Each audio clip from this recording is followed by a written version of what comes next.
BJP नेता विनोद शर्मा बोले, आदिवासी विकास परियोजना को आदिवासी विनाश परियोजना बना रहे। सहायक आयुक्त लालजी राम मीणा, जो हर काम पर कर्मचारियों से रिश्वत मांगते हो, ऐसे भ्रष्ट अफसर को तत्काल हटाया जाना चाहिए, जिससे कि शासन की योजनाओं का सही तरीके से क्रियान्वयन हो सके। अमित जी, मैं सबसे पहले आपको धन्यवाद देता हूँ, खास न्यूज को भी काफ़ी धन्यवाद देता हूँ दिल से कि आप हर मुद्दे को बारीकी से उठाते हो, गहराई से उसको सोच समझकर जनता के सामने लाते हो। इसके लिए मैं आपको धन्यवाद देता हूँ। रहा एसी साहब के कारनामे श्योपुर में, एसी साहब LR मीणा जी, ये पहले भी पिपरिया जी के पहले भी ये श्योपुर में रहे हैं, उस समय भी ये सुर्खियों में रहे थे। इन्होंने एक मार्केट लगा दिया था श्योपुर में कि अधीक्षक जिसको बनना है वो 1.5 लाख रुपए लाइए और अधीक्षक बनिए। उस समय मैंने इनको कॉल किया था, मैं विनोद गुरु बोल रहा हूँ कराल से, कुछ विभाग की गोपनीयता रहती है और मैंने इनको बोला भी था कि आपसे पहले कई अधिकारी भी इस सीट पर बैठ चुके हैं, तो गोपनीयता भंग नहीं होना चाहिए विभाग की। काम उन अधिकारियों ने भी किया और आप कर रहे हो। आपने हर चीज़ को मार्केट में ला के रख दिया, 1 लाख लाइए अधीक्षक बनिए। तो उस समय मेरी बात हुई इनसे और मैं धन्यवाद दूंगा, भले वो कांग्रेस के विधायक हैं, मैं बीजेपी बिलोंग करता हूँ। माननीय विधायक श्योपुर को, जंडेल जी को, उन्होंने भी काफ़ी विरोध इनका किया था। और देखिए, यहाँ पार्टी वाली बात नहीं है, यहाँ एक अच्छे व्यक्तित्व की हम सराहना भी करते हैं। ये जिला कलेक्टर महोदय को कुछ समझते नहीं है। आदिम जाति कल्याण विभाग को इन्होंने आदमखोर विभाग बना के रख दिया है। कोई किसी की कहीं सुनवाई नहीं है।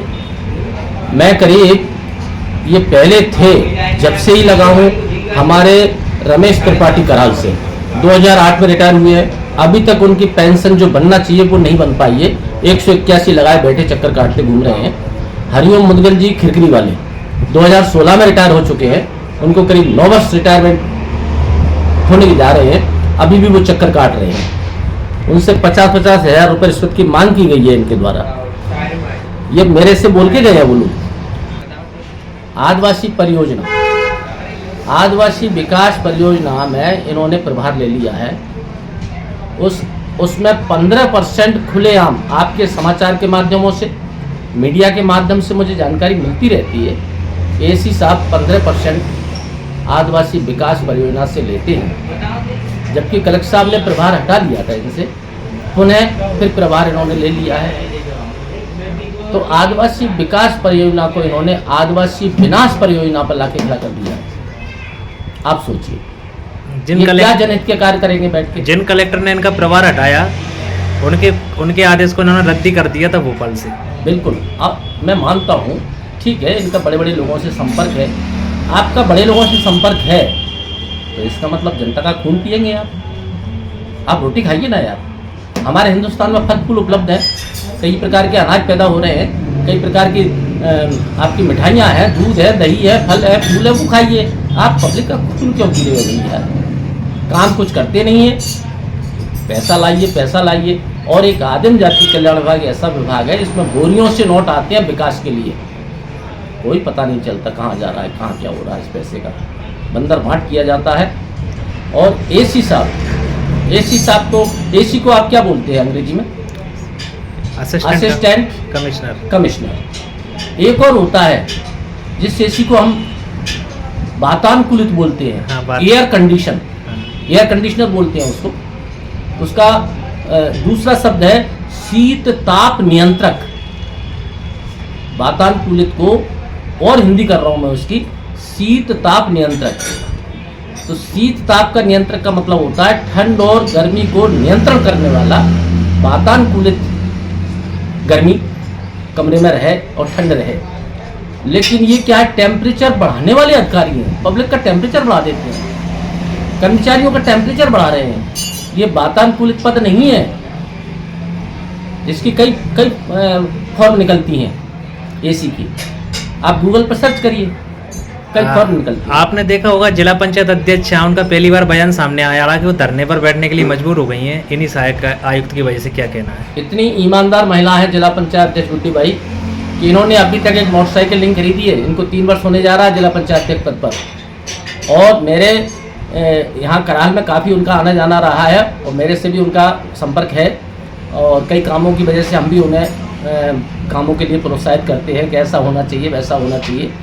और धार्मिक प्रवृत्ति की महिला है, कई मंदिरों पर, स्थानों पर ये हमारी गुड्डी बाई जाती रहती है। जब ऐसी महिला की ये कोई सुनवाई वहाँ पर नहीं हो रही है, और एक हमारे भाजपा के सरकार में और भाजपा की जिला पंचायत अध्यक्ष अगर धरने पर बैठने जा रही है, तो हमारे ऊपर बैठे हुए माननीय मंत्रीगणों से मेरा निवेदन है कि आप सोचें कि जिले में क्या हो रहा है। बड़े शर्म की बात है, ये लंबाई के हिसाब से किसी को गिन नहीं रहे हैं। ठीक है, मानते हैं आपकी लंबाई अधिक है, 7 फुट की है आप, इसका मतलब ये थोड़ी आप 2 फुट के खा जाओगे। विनोद जी, आपने भी कुछ बातें बताई थी उन्हें कि स्कूलों में सरस्वती वंदना हो, पेड़ पौधे पर, उस समय आपसे भी इनका कुछ हुआ था? जी हाँ, हमारे माननीय प्रभारी मंत्री महोदय का आना हुआ, और एक बच्ची ने जब ये बोला कि मैं ईश्वर को नहीं मानती हूँ, तो इस पर थोड़ा हमारे माननीय जी ने अपना विचार व्यक्त किए कि भाई बच्चे हैं और इनको धर्म से जोड़ें, संस्कार से जोड़ें, और मंदिर वगैरह हो तो वहाँ पे इनको पहले पहुँचाए, वहाँ पूजा आराधना होने के बाद में कक्षा में बच्चे आया करें।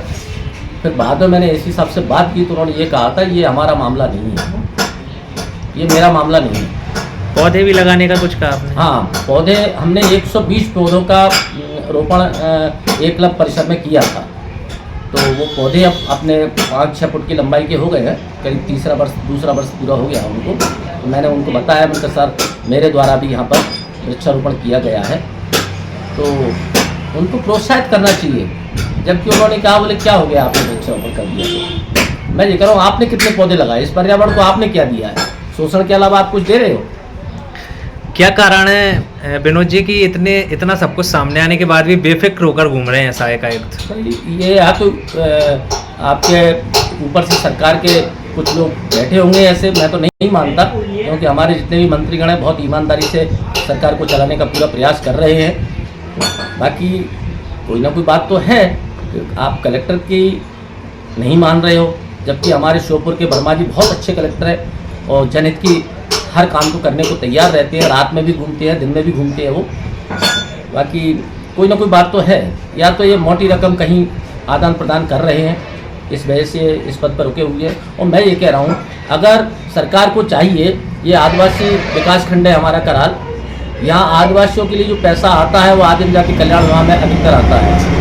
ऐसे पद पर प्रभार ना देकर परमानेंट